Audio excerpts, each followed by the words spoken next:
Welcome sa aming mini vlog! For today's video, pupunta tayo sa White Sand Beach ng Quezon, Palawan. Espesyal ang lakad namin ngayon dahil first time ko makakasakay ng basnig. Super excited na nga ako at maaga pa kami gumayak. Kung level 1 na excitement ko, si Princess level 3 na. Hindi na kasi mapakaliit, kanina pa ikot ng ikot eh. For today's laag, hindi natin makakalimutan ng ating cap at mahiwagang salamin dahil protection natin ito sa init ng panahon. Sa super excitement ng mga person, nauna na nga kami, hindi na mapakali ang aming prinsesa. Dumaan lang kami saglit sa grocery store para bumili ng snacks. Kasama nga pala namin dito si Happy Ping Ping. Pag uyat maayo da Ping, basi mo dagdag ka, kadakupan man sa amo ni tito mo. Wala stick, nagkasya man tang apat. Dito na kami sa Pantalan. Dito na nga namin naantayin sila Auntie Dang at ang iba naming kasama.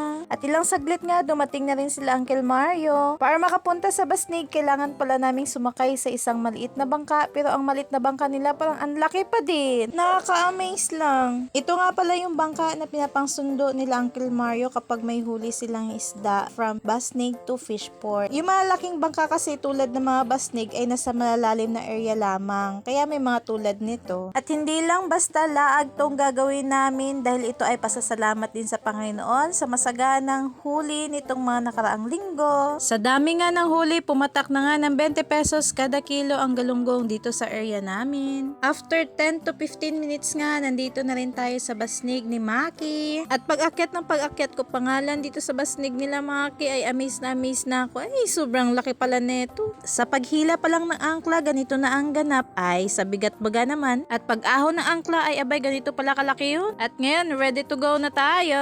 At sa biyahe nga namin ngayon, madadaanan natin ang likod ng Tabon Cave, isa sa mga lugar na pinagmamalaki ng aming bayan. At sa totoo lang, sa lapit niyan, hindi ko pa yan napuntahan. Ay, kaluoy man. Back to Basnig story tayo. Alam nyo ba na ang Basnig na ito ay isa sa mga contributor ng mga tunito-niladang isda sa aming bayan? Ito yung mga bangka na kapag hindi nagpalaot ay panigurado mahal ang isda. Hey, happy earn! Makalipas ang ilang minuto, nakarating na rin kami malapit sa White Sand at maglilinis sila Uncle Mario ng kanilang bangka. Sa paglilinis, tinatanggal nga itong mga barnacles o sisi na tinatawag sa ilalim ng bangka gamit ang isang scraper or steel wool. Yung sisi, ito yung mga shells na dumidikit sa ilalim ng mga bangka. At sabi nila, kaya daw dito sila naglilinis sa malalim na area para daw yung pinakailalim ay matanggalan at malinisan. At ginagawa nila ito once a month kapag malapit na ang full moon kasi hindi sila nagpapalaot ng mga ganong panahon. At itong Papa Ralph namin, gusto sanang magtulong, ay abaw, hindi naman makaabot. Nahihirapan nga siya dahil hindi naman siya ganon kagaling maglangoy. Plus, medyo malakas nga ang alon kaya nga todo hawak siya sa tali. Ay naku, parang ako ang nahirapan, maligo ka na lang kaya. Pagkasabi ko nga na maligo na lang siya, yun, nag-enjoy na, nagsabad-sabad na lang. At ang aming mga babies, hanggang tingin lang muna dahil malalim. Hanggang dito na lang muna. See you in part 2. Salamat sa panonood.